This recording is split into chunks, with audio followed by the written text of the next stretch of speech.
Assalamualaikum warahmatullahi wabarakatuh. Innal hamdalillahi nahmaduhu wa nasta'inuhu wa nastaghfiruh wa na'udzu billahi min syururi anfusina wa min sayyiati a'malina. May yahdihillahu fala mudilla lahu wa may yudlil fala hadiya lahu. Asyhadu an la ilaha illallah wahdahu la syarika lahu wa asyhadu anna Muhammadan abduhu wa rasuluhu la nabiyya ba'dah. Bismillahirrahmanirrahim. Wal 'asri innal insana lafi khusr illa alladzina amanu wa 'amilus solihati wa tawassaw bil haqq wa tawassaw bis sabr. Oke, para sahabat sekalian, para sahabat channel Terindah dimanapun berada, semoga selalu dalam keadaan sehat walafiat dan senantiasa mendapat lindungan dari Allah Subhanahu wa taala dan selalu dalam keadaan sehat walafiat lahir ya wal batinnya, dan juga diberikan kesejahteraan lahir wal batinnya dan selalu bahagia dalam hidup di dunia ini. Dan jangan lupa pula untuk senantiasa menyampaikan salam serta selawat kita kepada Rasulullah SAW, karena dia telah berhasil membawa kita kepada suatu kehidupan yang seperti saat ini, penuh ilmu pengetahuan dan teknologi. Semoga kita semua nanti akan mendapatkan syafaat dari Rasulullah SAW dan bersamanya di Jannatul Firdausnya Allah Subhanahu wa taala. Amin ya rabbal alamin. Oke, para sahabat, sebagaimana biasa kita dalam video kali ini juga saya akan membahas secara sederhana, menyampaikan dengan cara bahasa-bahasa yang sangat-sangat sederhana sehingga kita bisa mampu memahami apa yang akan disampaikan dalam video ini juga secara sederhana dan bisa kita jadikan sebuah kontemplasi kita dalam menentukan pilihan kita ke depannya. Lagi pada video ini sebelum kita akan tetap membahas tentang survei-survei capres dan cawapres pada pemilu 2024 yang akan datang. Tentu telah kita ketahui video sebelumnya itu mengenai survei yang dilakukan oleh Profesor Dr. Didin Damanhuri, seorang guru besar di IPB, yang telah kita masukkan dalam video ini, yaitu Provinsi Jambi dan juga Provinsi Sumatera Selatan, di mana Provinsi Jambi itu menurut survei Profesor Didin, Anies mengungguli daripada kedua pasangan tersebut. Kemudian Provinsi Sumatera Selatan yang mengungguli yaitu Ganjar dan Mahfud dengan menang telak 40% lebih. Dan kali ini kita akan melihat, kita akan mensurvei, kita akan membahas lagi tentang capres dan cawapres menurut Profesor Dr. Didin Damanhuri, dan juga kita lihat posisi koalisi pendukung capres dan cawapres di Provinsi Sumatera Barat, di mana provinsinya orang Awak ini merupakan provinsinya yang sangat religius. Apakah benar nanti ke depan akan diusung seorang presiden dan wakil presiden yang juga religius? Tapi sebelum kita membahas ini, meskipun secara sederhana, saya tetap meminta kepada kita semua untuk selalu meninggalkan like, berilah komen apapun yang akan Anda komenkan di sana, silakan. Kemudian share-lah video ini, karena dengan sharing video ini juga akan memberikan wawasan kepada kawan-kawan kita di manapun berada. Dan juga bagi yang belum subscribe, silakan subscribe, karena dengan subscribe yang Anda lakukan itu akan menambah semangat untuk terus memberikan nuansa-nuansa terbaru atau pemikiran-pemikiran terbaru daripada tentang perpolitikan kita akhir-akhir ini. Oke, bagi yang sudah subscribe, teruskan subscribe, share ini semua. Kenapa yang akan kita lakukan? Mulai dari like, komen, share, dan juga subscribe. Itu akan menjadi amal jariah bagi kita semua, karena kita telah menyebarkan, karena kita telah melakukan, karena kita juga pun telah menonton sebuah informasi yang positif untuk negeri ini, untuk kita sendiri. Dan sekali lagi, apa yang saya sajikan di sini merupakan analisa pribadi saya, tentu dengan fakta-fakta yang kita semua sudah tahu. Fakta itu sudah bertebaran di baik media-media mainstream maupun di media-media sosial lainnya, dan saya yakin dan percaya para sahabat semua telah mengikuti berita-berita tentang hal ini. Kan tetapi saya mengekspos daripada apa yang disampaikan oleh Profesor Dr. Didin Damanhuri, seorang profesor ekonomi politik yang telah mengadakan survei tanpa meminta bantuan atau tanpa disponsori oleh para capres maupun cawapres, tanpa disponsori oleh satu partai politik pun, tetapi dia secara independen melakukan survei ini karena beliau merasa bertanggung jawab juga untuk menyampaikan apa yang sedang diinginkan oleh masyarakat kita untuk khususnya capres dan cawapres di era 2024 nanti hingga 2029 nanti. Karena survei-survei yang telah kita sama-sama ketahui itu bukan berarti salah, tetapi faktor kepentingan daripada yang disurvei dan juga para pelaku surveinya yang mementingkan mutualisme. Jadi kita tidak bisa mengambil secara spontan bahwa itu adalah real daripada survei mereka, tetapi telah ada konten-konten atau muatan-muatan yang mungkin absurd untuk kita pun tidak boleh langsung percaya 100% seperti itu. Akan tetapi untuk Profesor Dede Damanhuri ini tingkat kepercayaannya adalah 95% dan margin of error-nya hanya 1,8%. Kalau kita melihat survei-survei yang telah ada dan sering muncul di media-media mainstream dan media sosial itu rata-rata 2,5, 2,9 margin of error-nya. Di sini Dede Damanhuri margin of error-nya hanya 1,8% dan tingkat kepercayaan 95%. Oke, mari para sahabat, kita lihat seperti biasa. Kita melihat dulu posisi daripada Provinsi Sumatera Barat yang khususnya DPRD Provinsi Sumatera Barat pada periode 2019-2024 itu diduduki oleh 9 partai politik, karena 9 partai politik inilah yang berhasil mengusung utusan-utusannya untuk duduk di DPRD Provinsi Sumatera Barat yang berjumlah 65 orang. Jadi dari 65 orang ini, ketua DPRD Provinsi Sumatera Barat yaitu dari Gerindra.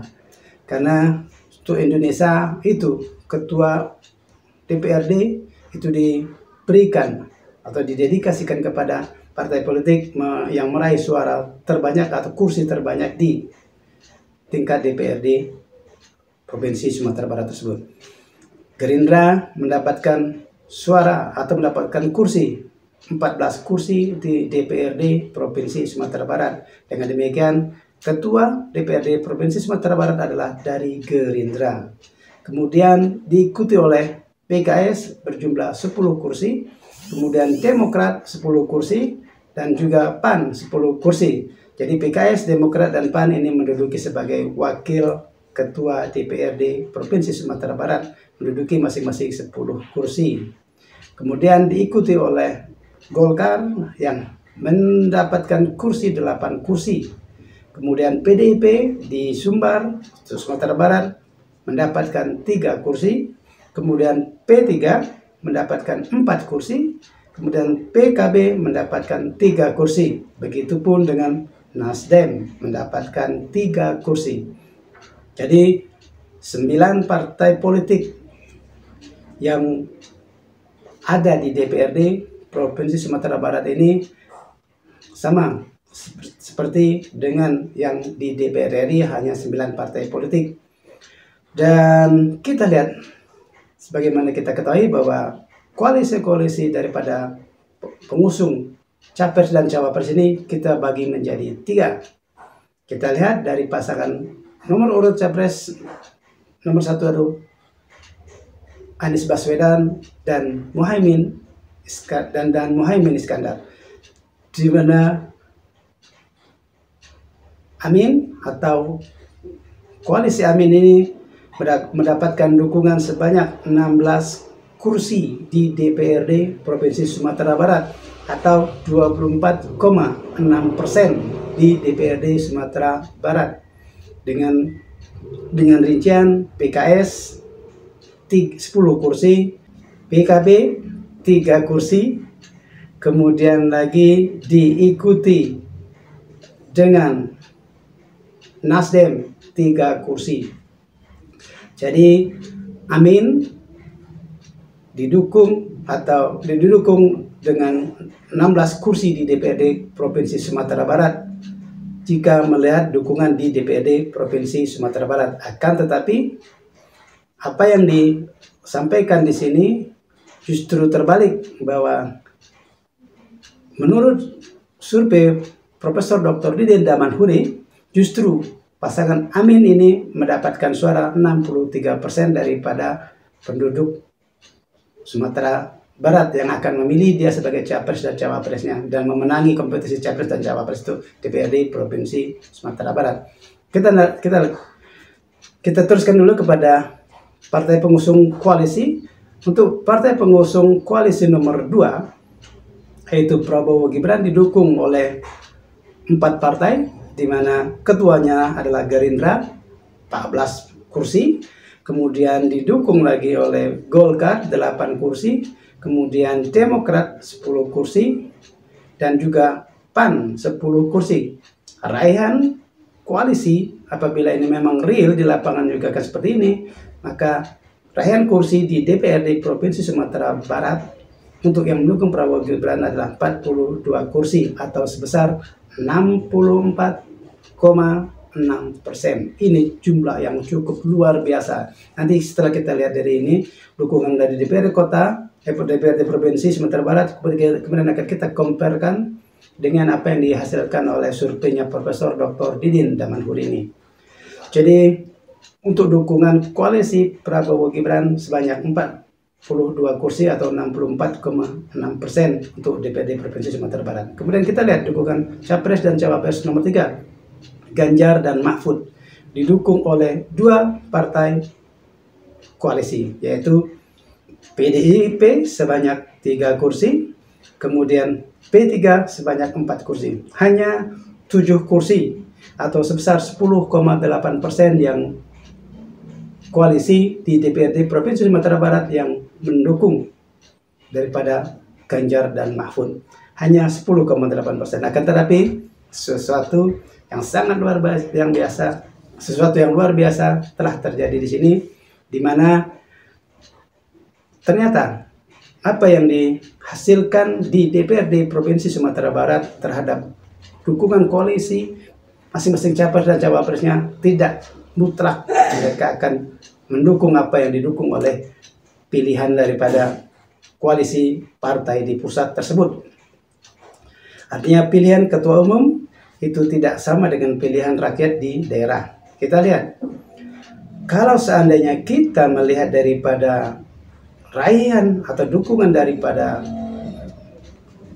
Amin dan Iskandar, Anies Baswedan dan Muhaimin Iskandar ini, dia hanya mendapat dukungan sebanyak 29,05% di pusat, dan di daerah DPRD Provinsi Sumatera Barat mereka mendapatkan dukungan seharusnya 24,6% dengan 16 kursi yang ada di sana. Kan tetapi Profesor Dr. Didin Damanhuri yang melakukan survei secara ikhlas, tidak berafiliasi dengan salah satu partai politik maupun capres dan cawapresnya, menunjukkan bahwa survei beliau, pasangan capres dan cawapres Anies Baswedan dan Muhaimin Iskandar mendapatkan 63%. Ini artinya suatu raihan yang sangat luar biasa. Kemudian Prabowo Gibran hanya mendapatkan 24%. Kemudian Ganjar dan Mahfud hanya mendapatkan suara 11%. Kemudian lainnya atau tidak menjawab sebanyak 2%. Artinya, jika kita menganalisa di sini, para pemilih Partai Demokrat, Partai Gerindra, Partai PAN, dan juga Partai Golkar yang jumlahnya adalah 42 kursi itu atau 64,6% itu tidak mendukung Prabowo Gibran sebagaimana mestinya yang harus dilakukan.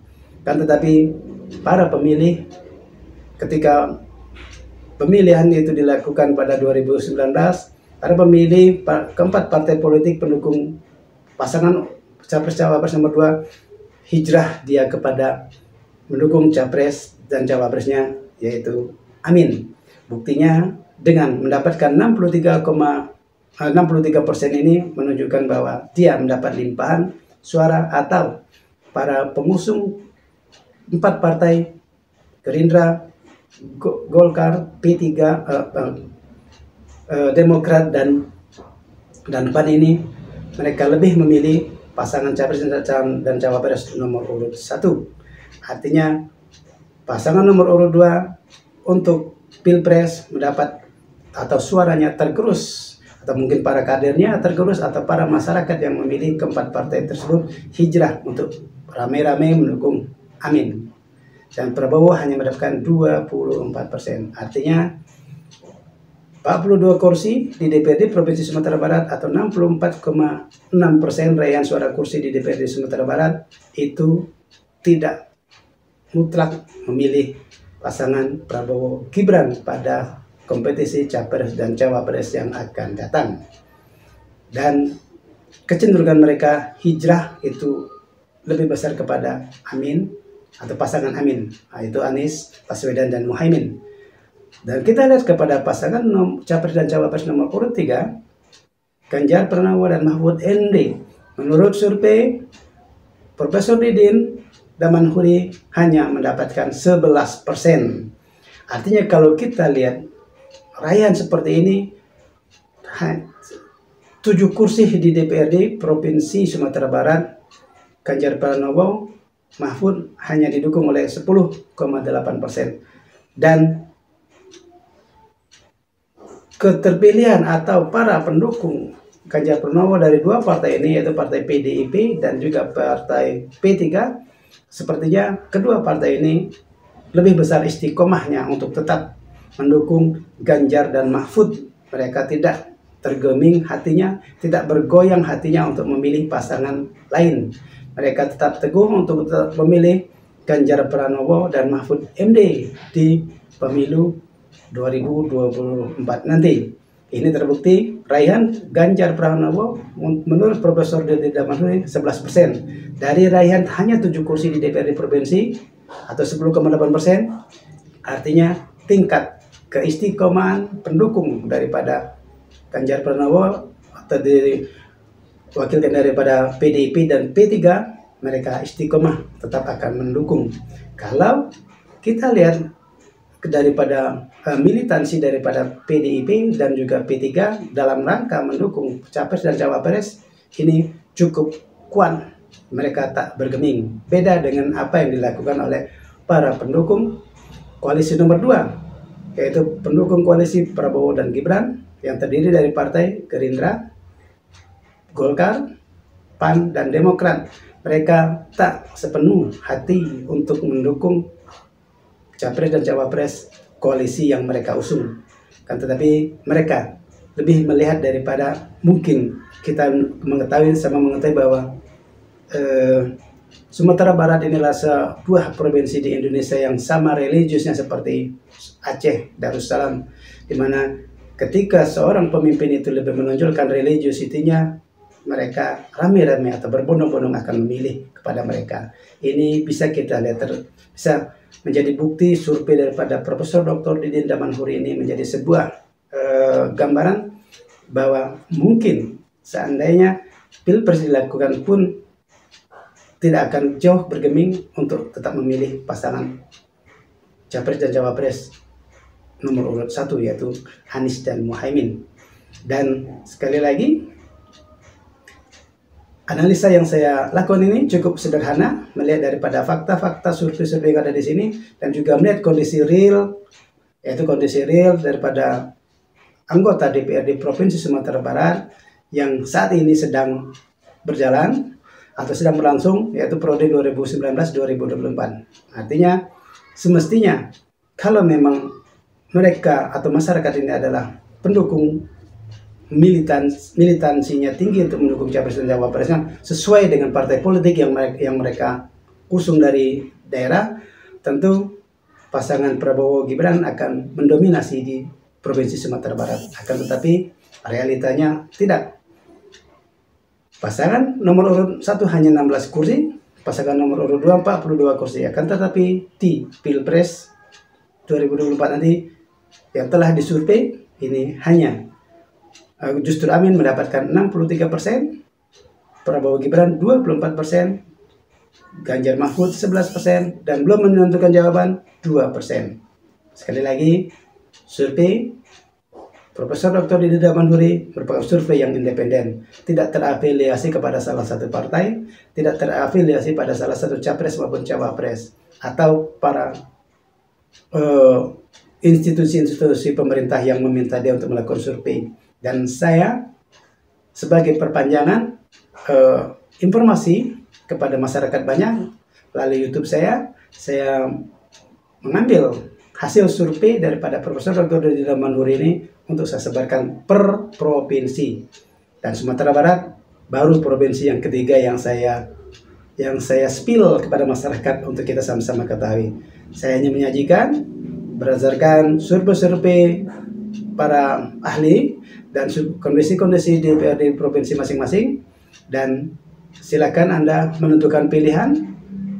Tentu kita akan memilih pilihan atau calon pemimpin kita sebagai presiden dan wakil presiden yang benar-benar cerdas, yang benar-benar berakar sehat, dan benar-benar lahir dari proses yang panjang melalui proses demokrasi, bukan proses aneksasi, bukan proses karbitisasi daripada penguasa-penguasa yang sedang berkuasa ataupun para oligar yang menginginkan orang yang belum matang untuk dimajukan. Sekali lagi, proses demokrasi itu lebih diutamakan daripada karbitisasi calon pemimpin. Pilihlah pemimpin yang kira-kira benar-benar tahu prosesnya, yang benar-benar berkualitas, bukan hanya sempalan-sempalan daripada orang-orang yang ingin melanggengkan kekuasaan. Nauzubillah, summa nauzubillah. Demikian video singkat ini, semoga bisa memberikan manfaat. Jangan lupa untuk share, subscribe, dan tetaplah menonton video ini dari awal hingga selesai, hingga mendapat suatu wawasan yang holistik. Billahi taufiq wal hidayah. Wassalamualaikum warahmatullahi wabarakatuh. Thank you for watching.